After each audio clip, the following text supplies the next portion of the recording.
இந்திய திரையுலக நட்சத்திரங்களில் மிக முக்கியமானவரும், இந்தியாவிற்கு தனது கார் ரேஸ் குழுவின் மூலமாக பெருமைகளை தேடித் தருபவருமான நடிகர் அஜித் ஒரு செய்திக்குறிப்பை வெளியிட்டிருக்கிறார்.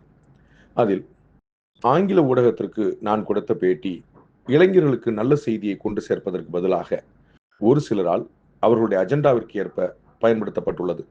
எனக்கு தெரியும், இங்கு எதை எடுத்தாலும் பரபரப்பாக்கத்தான் முயல்வார்கள். ஆனால் நான் நேர்மறையான எண்ணங்களுடன் எனக்கு பிடித்த பாதையில் பயணிக்கவே விரும்புகிறேன்.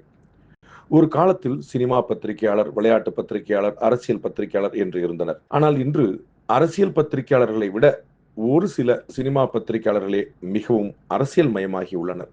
என்னுடைய நல்ல எண்ணங்கள் சில ஊடகங்களால் சரியாக கொண்டு சேர்க்கப்படவில்லை. மாறாக அவர்கள் இதை அஜித்துக்கும் விஜய்க்கும் இடையிலான மோதல், அஜித் ரசிகர்களுக்கும் விஜய் ரசிகர்களுக்கும் இடையான போர் என்பது போல ஆக்கிவிட்டனர்.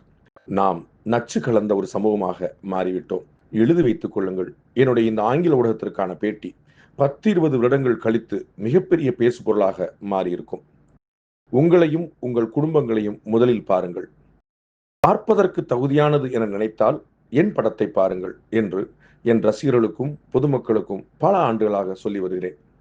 படத்தை பாருங்கள் என்று மக்களை இன்ஃப்ளூயன்ஸும் செய்ய மாட்டேன், ஓட்டும் கேட்டு வரமாட்டேன். I'm not telling them to follow me when I'm racing. I'm saying follow motorsports, follow the other Indian drivers.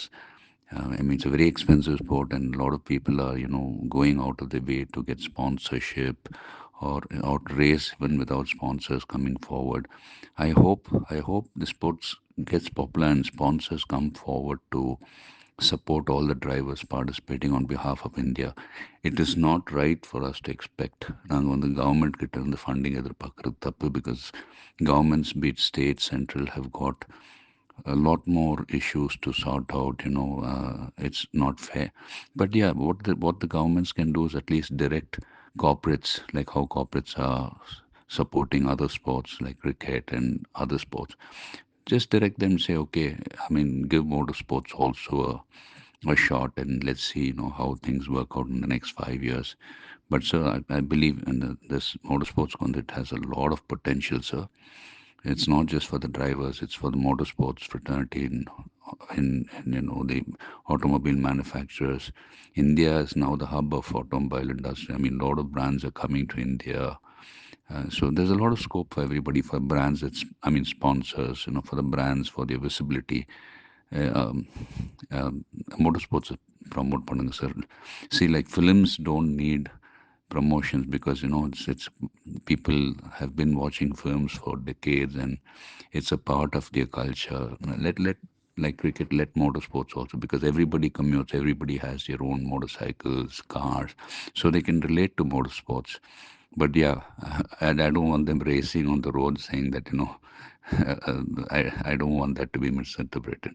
There are ways to do it, and there are people to guide youngsters who want to take up motorsports.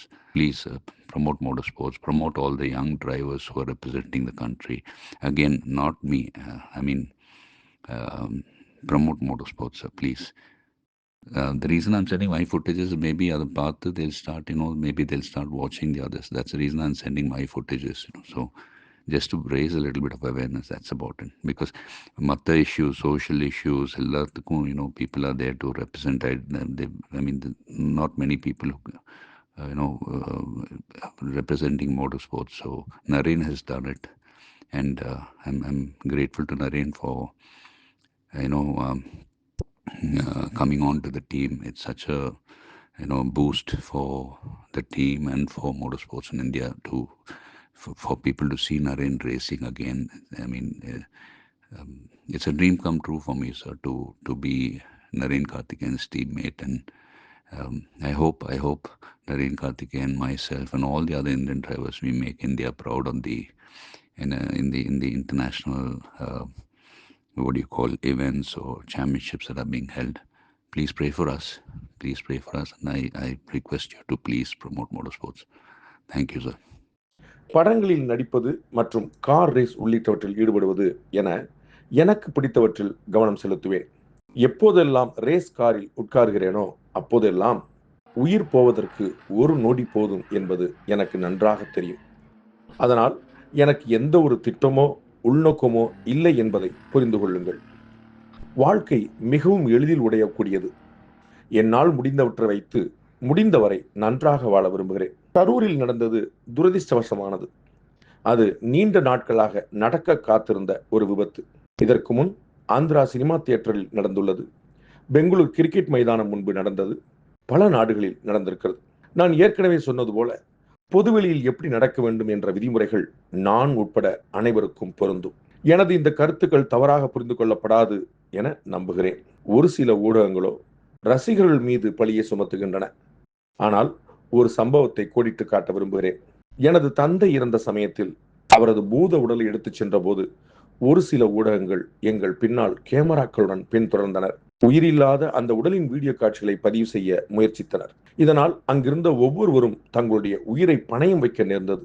ஒரு சில ஊடகங்களே இப்படி இருக்க, ரசிகர்களையோ தொண்டர்களையோ குறை சொல்ல என்ன உரிமை இருக்கிறது? ஏற்கனவே சொன்னது போல நானும் குற்றத்திற்கு பொறுப்பானவன் தான். என்னிடமும் தவறுகள் உள்ளன. நாம் அனைவரும் சிவிக் சென்ஸ் என்ன என்பதை பார்த்து அதை பின்பற்ற வேண்டும்.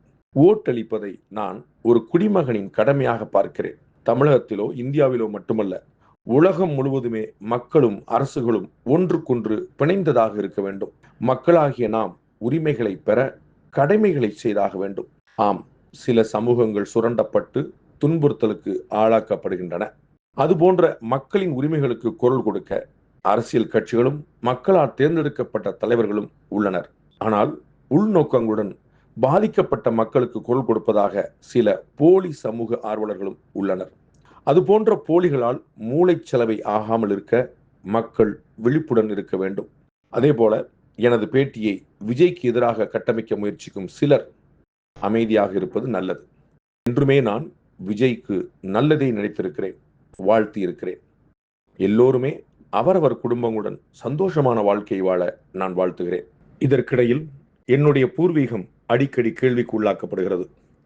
என்னை பிடிக்காதவர்கள் எப்பொழுதுமே நான் வேற்றுமொழிக்காரன் என்றே கூறி வருகின்றனர்.